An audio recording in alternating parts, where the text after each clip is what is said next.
Return to State Road 5 and continue driving south.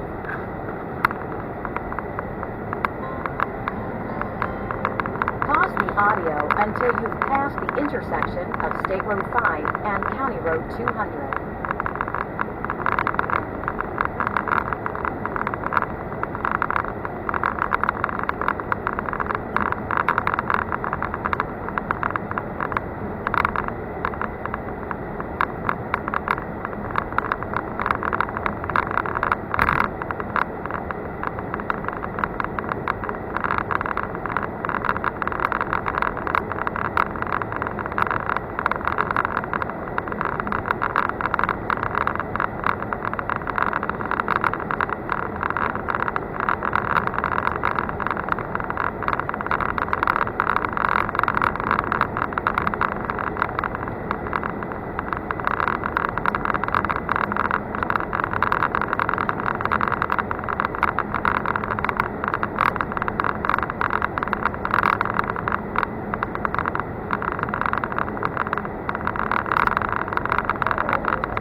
That was 200 right there. Yonder popcorn.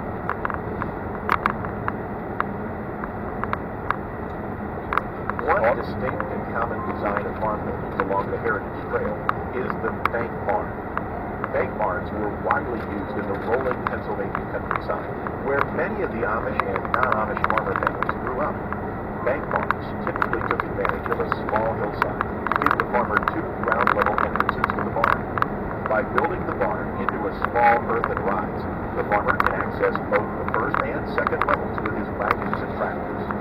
This also allows him to use gravity inside the barn to move feed, hay, and grain from the second level to the first.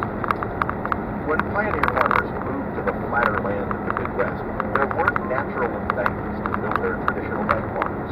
Rather than give up the style of barns they loved, they built man-made hillsides of dirt in the middle of pancake platitudes. As you drive through this and other parts of the countryside along the Heritage Trail, take note of the barn construction along the way.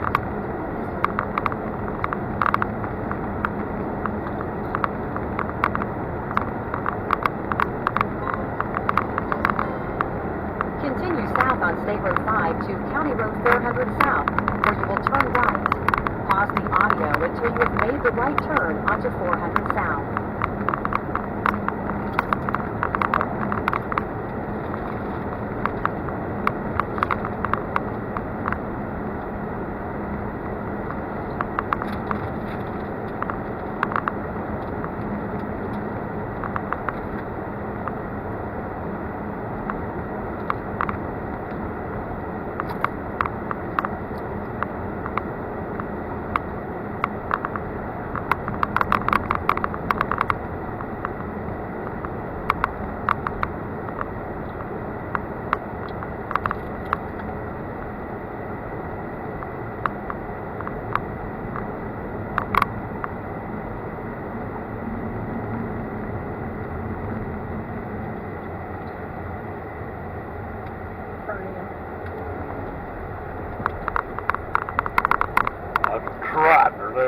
Yeah. That shit's blood of color up there. It is.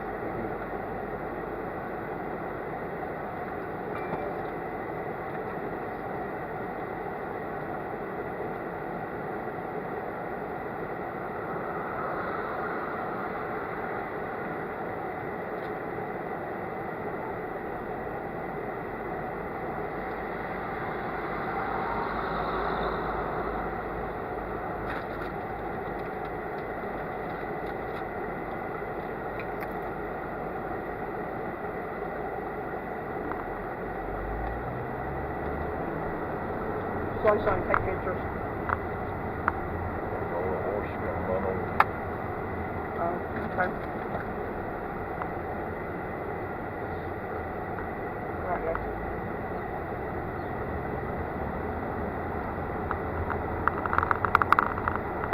Don't get remembered by a horse and wagon.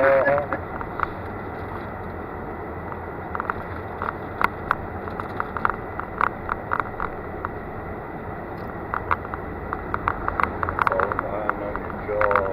What's that? Oh.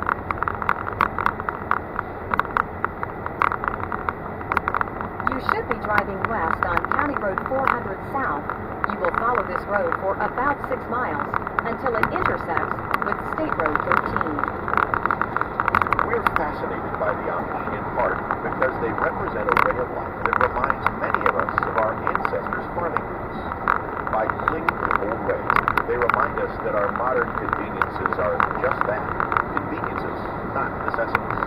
They also remind us how close in time we are to the days when the muscle of men and animals transformed the wilderness of our young nation into fields of plentiful crops. As you continue your drive, you'll enter some of the most peaceful and relaxing countryside on the Hertiage Trail.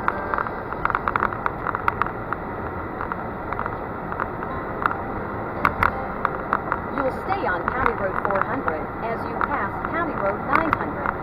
County Road 400 will curve to the right and head northwest. Continue on County Road 400. It will eventually become County Road 34. Although the Amish are sustained by their farms, the center of their lives is the home. That's why church services, including weddings, take place in the home. An Amish wedding is very different from the type of wedding we are accustomed to. A number of contributing factors determine when the wedding can take place. June brides are definitely not an Amish tradition. Farm work, religious beliefs, and tradition all play a part in planning the nuptials. For example, most Amish weddings take place after the last crop is harvested in late fall and before Christmas, since travel can be difficult once winter sets in. And if you think you have trouble picking a day for your wedding, consider what the Amish have to take into account. A full day is needed for preparation, and cleanup is required for a wedding. And since working is forbidden on Sunday, that day is ruled out for the nuptials. Weddings also are forbidden on Mondays and Saturdays. Fridays traditionally have not been used for Amish weddings. That leaves Tuesdays, Wednesdays, and Thursdays. Since Wednesday is often used for either wedding preparation for a Thursday wedding or cleanup after a Tuesday wedding, the most desired days are Tuesdays and Thursdays in the fall. There are no Amish catering companies. Family and friends act as cooks and servers. The bride usually makes her own wedding dress and buys identical material for her two attendants. Navy blue, purple, and other shades of blue are typical colors. The bride and her attendants wear white capes and aprons. No one carries flowers. On the day of the wedding, male and female ushers seat the guests in careful order. Ministers take their place next, followed by parents of the bride and groom, the grandparents, and other relatives and friends. Men and women sit in separate sections. Music plays a big part in the day's celebrations, but there are no solos or instrumentals. There is no traditional wedding march either. The bride and groom enter during the singing of a hymn. Songs and sermons comprise the major part of the ceremony, along with the couple's vows, of course. The ceremony lasts most of the morning. It is followed by an afternoon meal, times of singing throughout the day, and an evening meal. Family members and friends come and go throughout the day, since people may be invited to 3 or 4 weddings on any day. The bride and groom generally do not set up their own home until the following spring, living with the bride's parents until then. During the first few months following the wedding, the bride and groom go visiting, spending a day or two at the homes of friends and family members. Amish weddings represent the seriousness of the marriage bond, as well as the happiness of the day. The bride and groom understand that the vows they take form a bond that is unbreakable throughout their lives. Many of these young couples settle along the roads you are traveling. These roads are some of the most beautiful along the Hertiage Trail. Let the slow, quiet pace work its magic.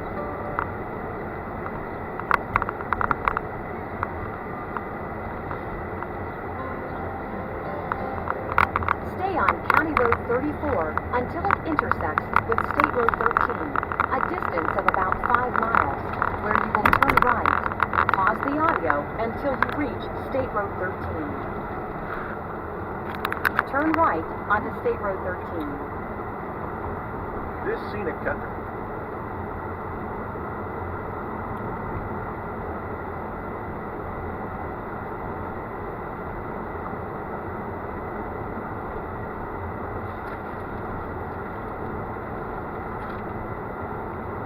That can't be an Amish. Might be though. Well, laughing out there, but They tractor had a too. tractor, and I think they were supposed to have tractors.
Are you looking?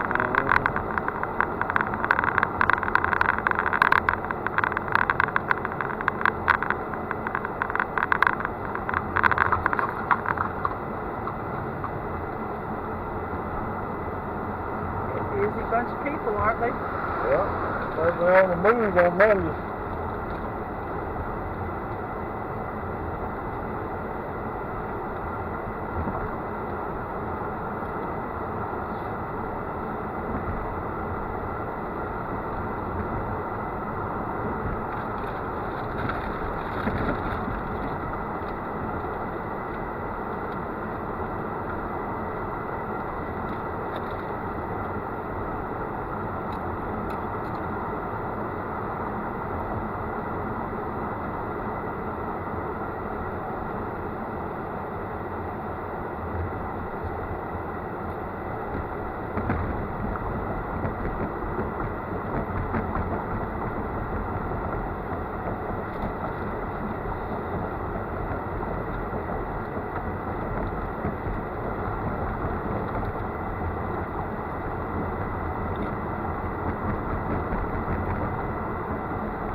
over somebody?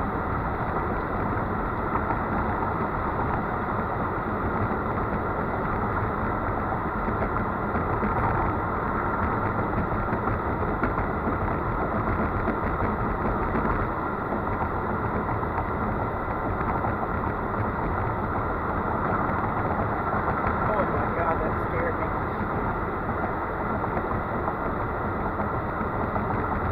There's a horse up there that was going to run over. Fly by. Yeah.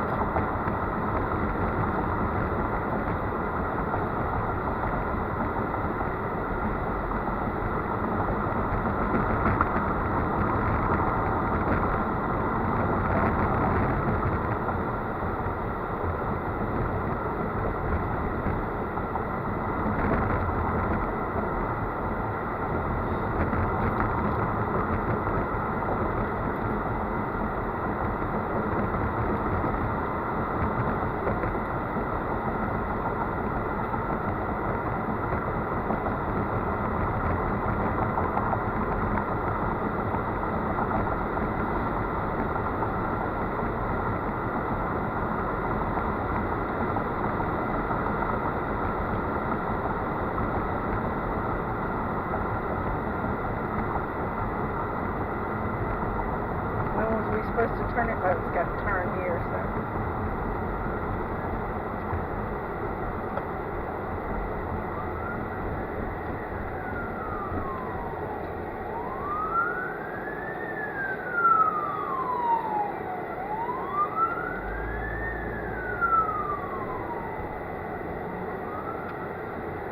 No, didn't it say that? Oh, it's a turn right. Okay. I don't know why I was thinking it said the other way. Okay.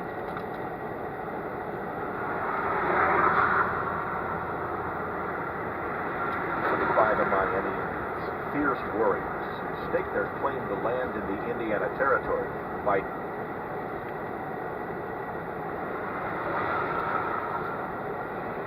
Yeah. Make a move here.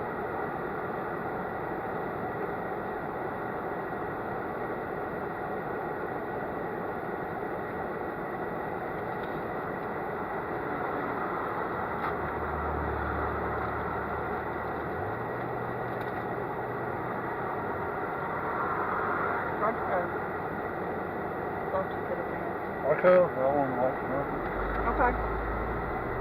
You the driver. I'm just the driver without a wheel. You the driver with a wheel.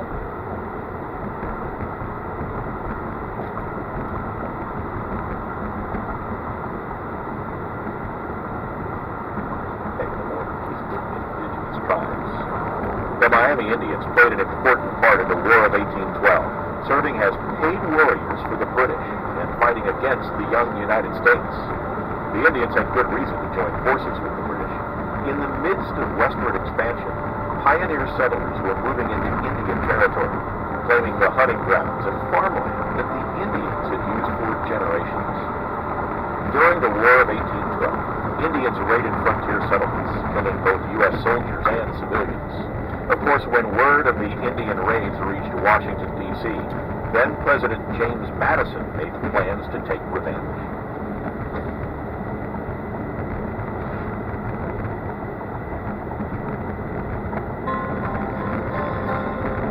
State Road 13 will angle off to the left and will eventually become State Road 4. This winding road will take you all the way into Goshen, a distance of approximately 7 miles. Pause the audio until you reach State Road 4.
Just a reminder, State Road 4 will take you all the way to State Road 15, the main route into and through the city of Goshen. One group of soldiers, acting in retaliation, pursued a powerful Potawatomi chief named Anaxi. Chief Anaxi, known to the white man as Chief Five Medals, was horrified by the violence. A true statesman, Chief Five Medals had been welcomed as a visiting head of state in the nation's capital by Presidents George Washington and Thomas Jefferson. When violence and bloodshed came between the Native Americans and the white settlers during the War of 1812, Chief Five Medals made an impassioned plea for peace to then Governor of Indiana, William Henry Harrison. When our chiefs arise in the morning and see the clear sky, when we see the beautiful streams of water that are running, which is to be used by our women and children in peace and quietness, they thank the Great Spirit for his goodness towards them, and pray to him that he may continue these blessings forever. Father, the words which you are now listening to are the sentiments of your children. We wish to live in peace with all the world. Tragically, Chief Five Medals' plea failed to bring peace to the two cultures. In September of 1812 and again in June of 1813, American soldiers, including a young officer named John Jackson, slaughtered most of the male inhabitants of the chief's village near Goshen, the place that would later become Jackson's home.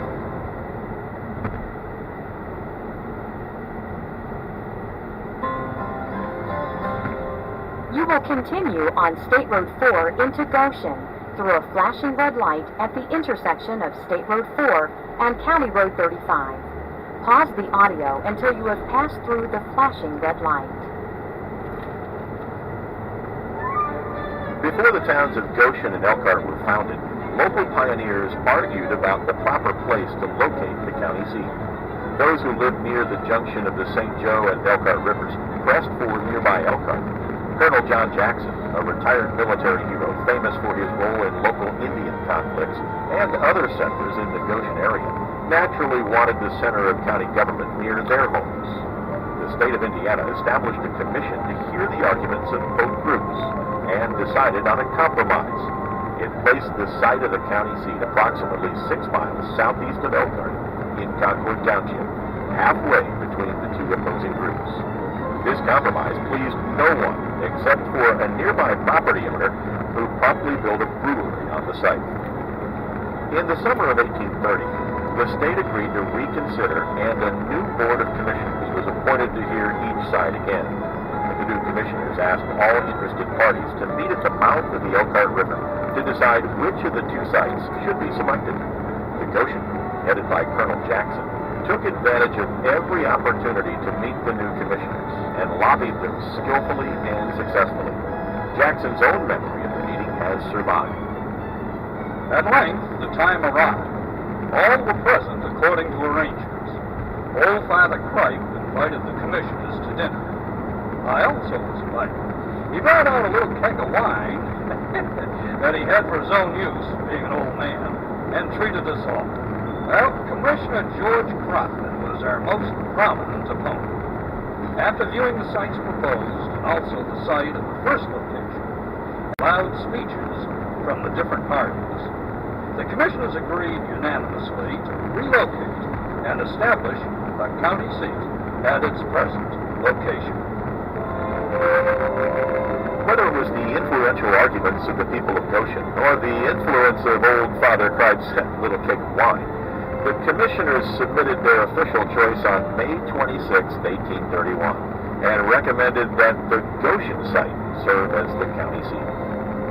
With this success, the people of Goshen were faced with two big challenges.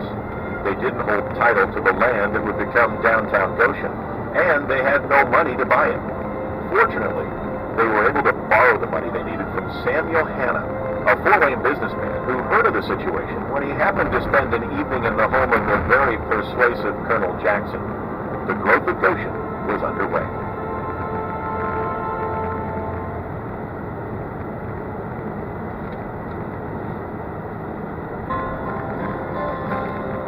Remember, State Road 4 will take you to State Road 15, the main highway that passes from north to south through downtown Goshen. This is the end of Disc 1. Insert Disc 2 to continue on the Heritage Trail.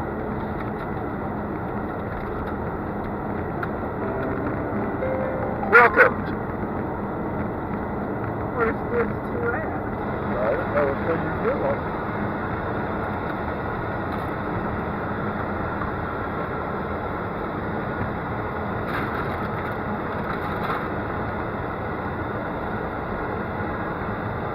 So you had one.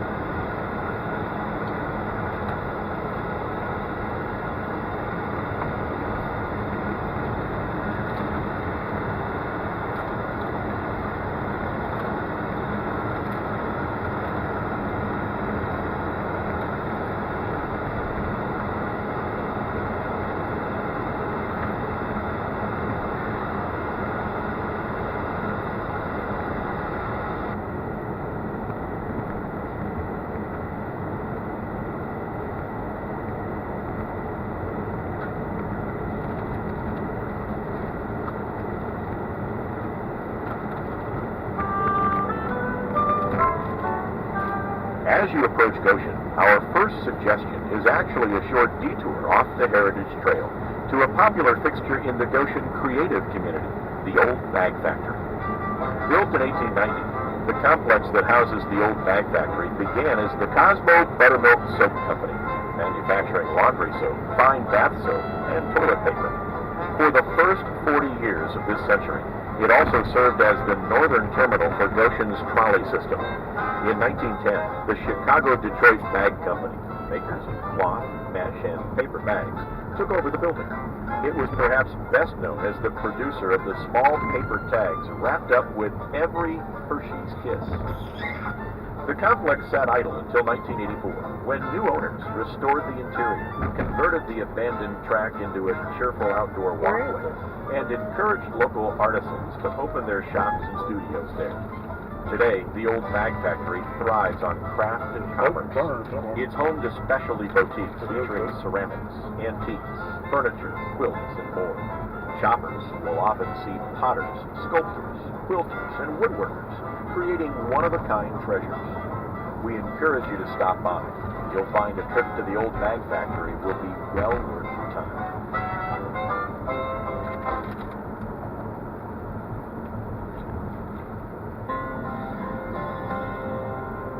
State Road 4 will become Lincoln Avenue as you enter Goshen. To visit the Old Bag Factory, continue on Lincoln through downtown Goshen and turn right onto Chicago Avenue. The Old Bag Factory is 1/2 mile on your left. Pause the audio now if you'd like to visit the Old Bag Factory, and resume when you are ready to get back on the Heritage Trail. To continue on the Heritage Trail, stay on Lincoln Avenue until you reach State Road 15. Goshen was carved out of a dense hardwood forest that cloaked the river valley during the frontier era. The community's nickname, Maple City, is drawn from the stately maple trees that are still common in Amish country woodlands.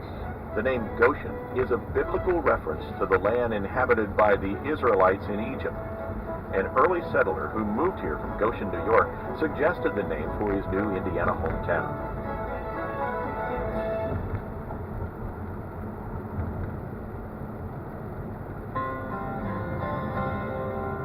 Remember, we'll be turning left onto State Road 15.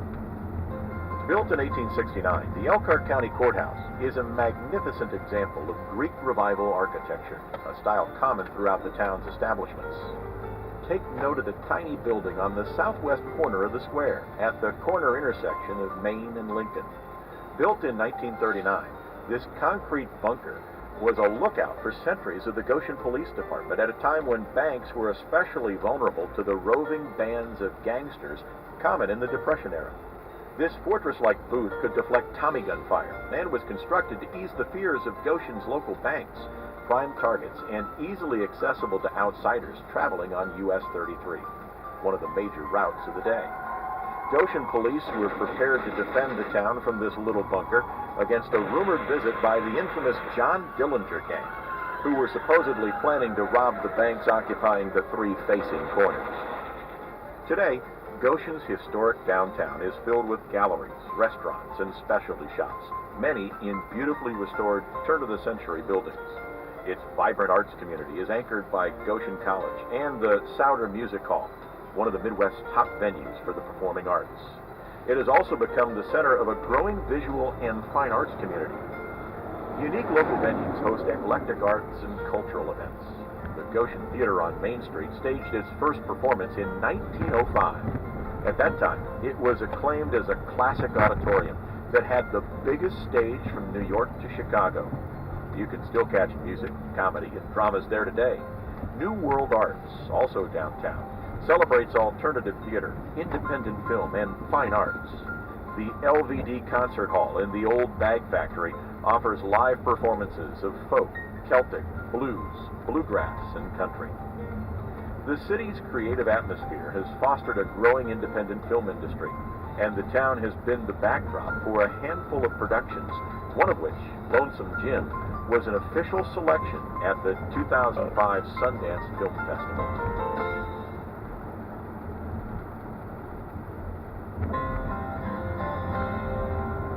To continue on the Heritage Trail, head south on State Road 15 or Main Street. You'll travel approximately 1 mile, where you will turn right onto State Road 119. Pause the audio until you turn right onto State Road 119. Turn right onto State Road 119. Remember that.